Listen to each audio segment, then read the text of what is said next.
Welcome to the Information Security Forum podcast. I'm your host, Tavia Gilbert. Almost every company I know today has far fewer cybersecurity people than they would like. And so being able to put ourselves in the shoes of what the risk is, what the attacker is thinking, and how we prioritize our resources to defend against those is going to be key for virtually any CISO.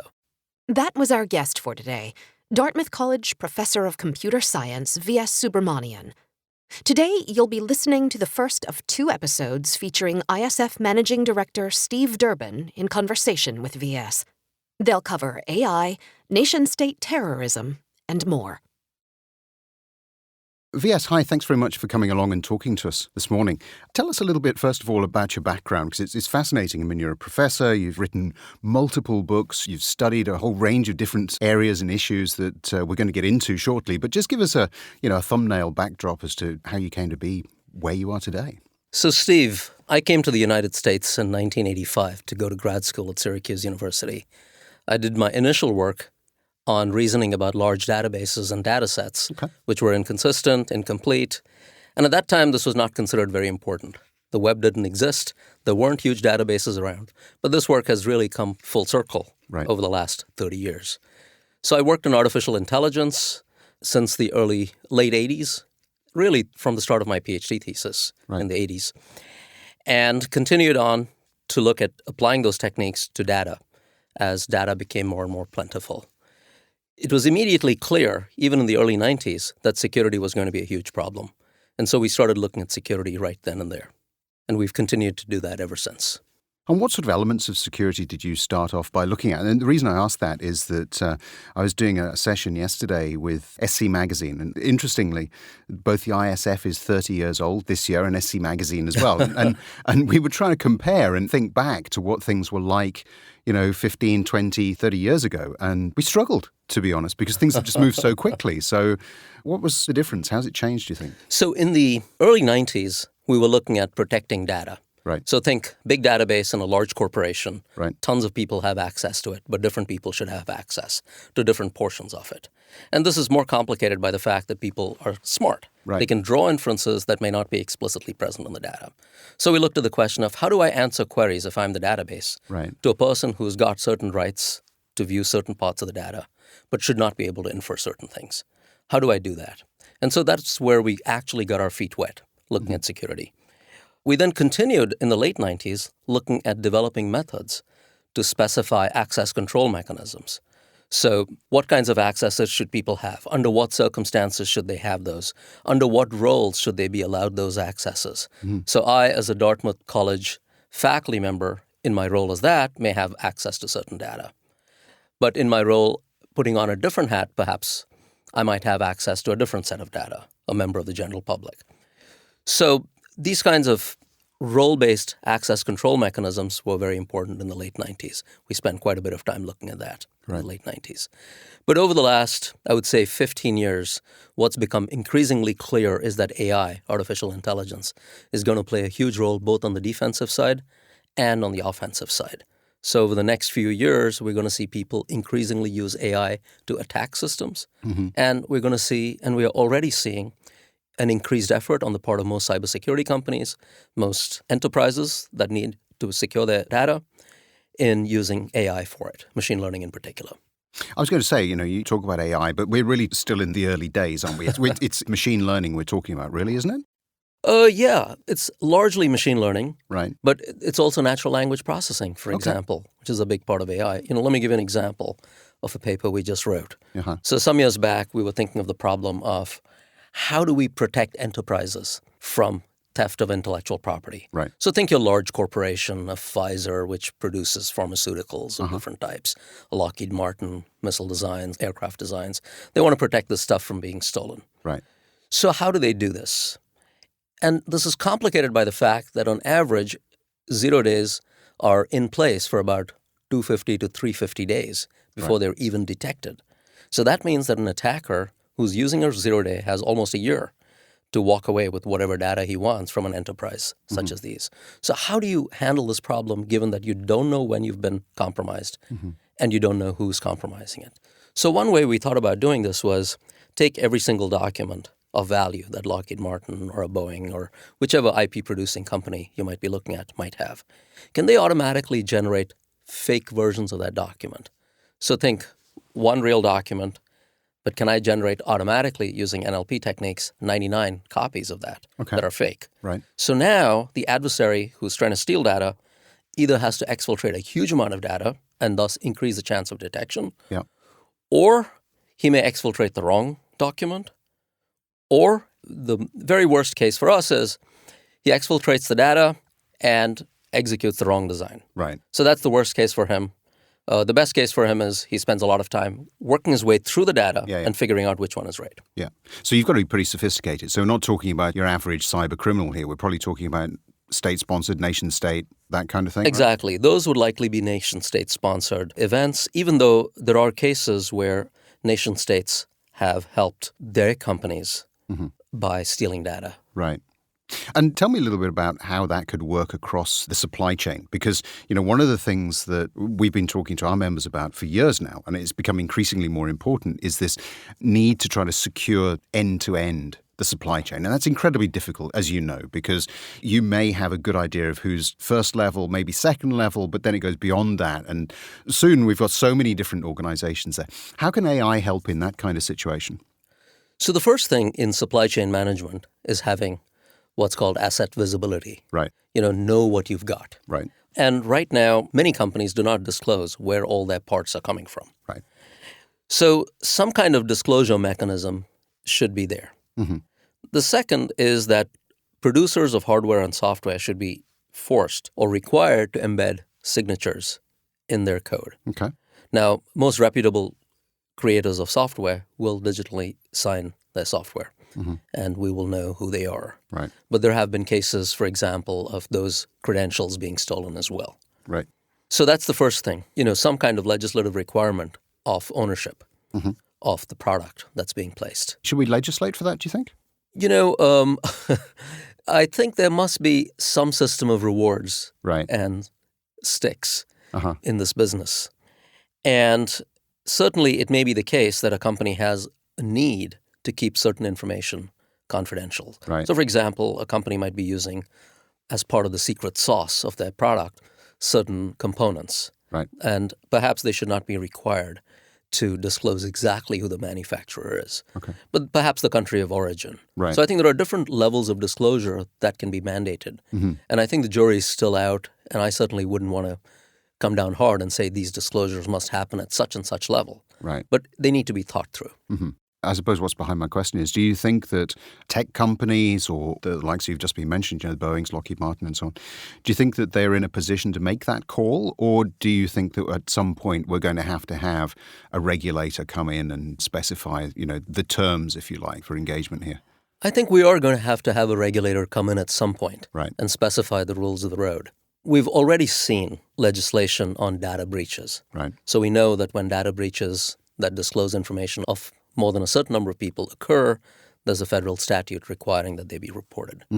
So I think we will see some more legislation on this in coming years. This is not, in my opinion, particularly onerous for each company to say, we are buying our parts from such and such companies. And those are what go into making our product X. The problem is going to be, I think, the international nature of the market. Okay. So different countries, getting this regulation through every major country is going to be a challenge. And having, standards that allow the exchange of this kind of data is going to be a challenge. Let's get back into AI in a little bit more detail here now. And I want really to get your views on one of the really big issues that is facing the cybersecurity industry in general, which is this lack of skills. Do you see AI really helping to plug that gap, or actually is it going to compound the issue even more because there's a lack of data scientists and people who really understand the technology? Let me start with a very simple statement. The number of people who understand either AI or cybersecurity or data science is certainly larger than the number who understand any one of those three. Right? So that's, I think, one piece of good news. Right. I think AI is going to significantly accelerate the capabilities of cybersecurity. Again, let me give you some examples. You mentioned data science, Steve. So think about malware analysis. Right. 15, 20 years ago, the way this was done was, pieces of code would come in, people would have to look at them manually and go through every single piece of code that comes in and say, okay, this is good, this is malware. Mm-hmm. Today, a lot of that is done by machine learning algorithms. Right. And those algorithms have been trained to recognize, say, Android ransomware as opposed to Android goodware. And so this does require people in machine learning, but you can see that this has significantly increased the number of samples of malware that are discovered every year. It has significantly increased the number of samples of executable files that can be processed every year, all with the same resources as before. Right. So I think it not only is going to, but is already making a difference. And machine learning, and we've just brought out our Threat Horizon 2021, which tends to look forward a couple of years. And one of the threats that we highlighted there was around machine learning. Third parties, cyber criminals, probably nation state backed, manipulating machine learning to give a false outcome. And so really building on some of the things we've seen with Tesla, with Uber in terms of autonomous vehicles, where the machinery misreads a situation. What's your take on that? Is that is that here today? Yes. So there are two issues that you've raised, Steve, both of which are very good. One is that machine learning is almost guaranteed to make mistakes some of the time. Right. And that's the first risk. So we must make sure that whatever machine learning is used in a very robust and sensitive way. Okay. The second is the possibility, which you also mentioned, of an adversary looking at machine learning algorithms and figuring out what you're doing as the defender. Right. And then trying to circumvent that. Let me start with the second problem first. So there are a number of efforts right now that try to attack machine learning algorithms and their accuracy. But they do so under a very wide variety of assumptions, which are very, very restrictive. As an example, they assume that the attacker knows all the features that the defender is using. Okay. Something that a smart defender should never do. So don't do the obvious thing is suggestion number one. Right. Second, they assume that the attacker knows what the defender's machine learning algorithm is.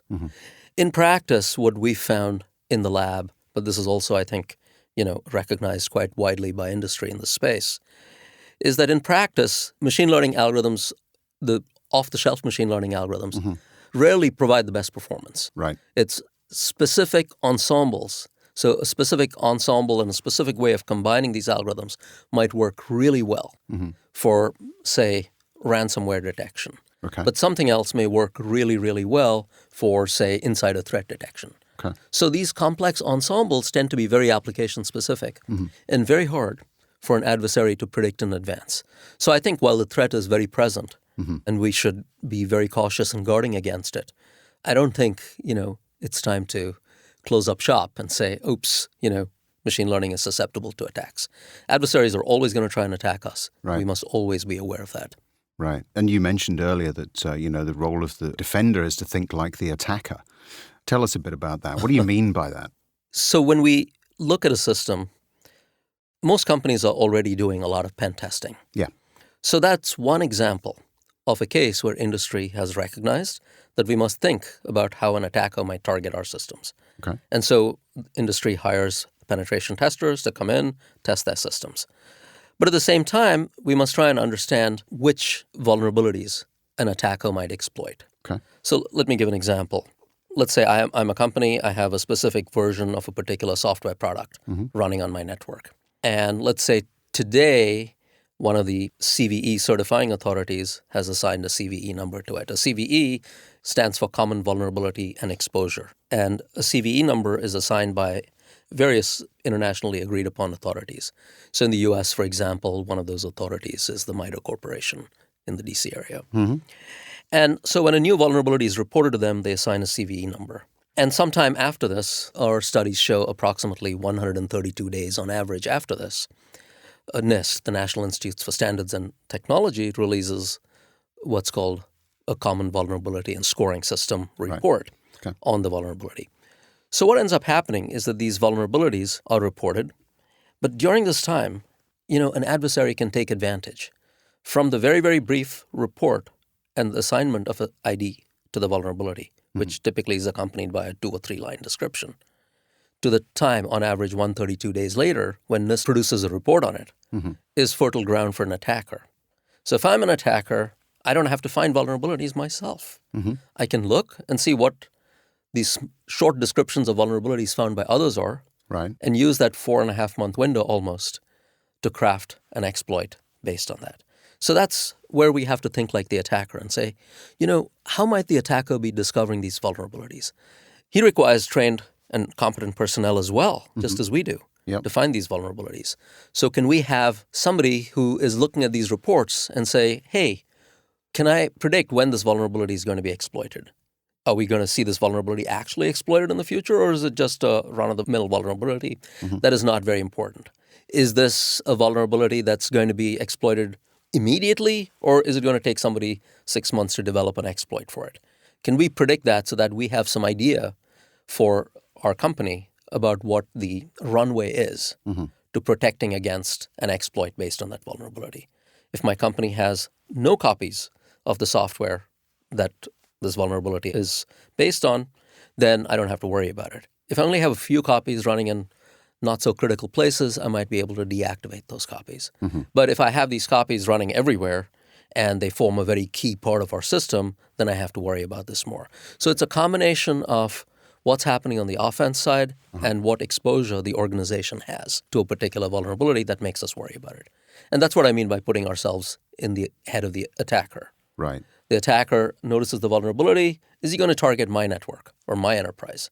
That's a question I've got to ask. How likely is it that he's going to target my network? What is my exposure if he does? And all these questions have to be thought of on the defensive side when we decide what do we protect against and what do we not. Because almost every company I know today has far fewer cybersecurity people than they would like.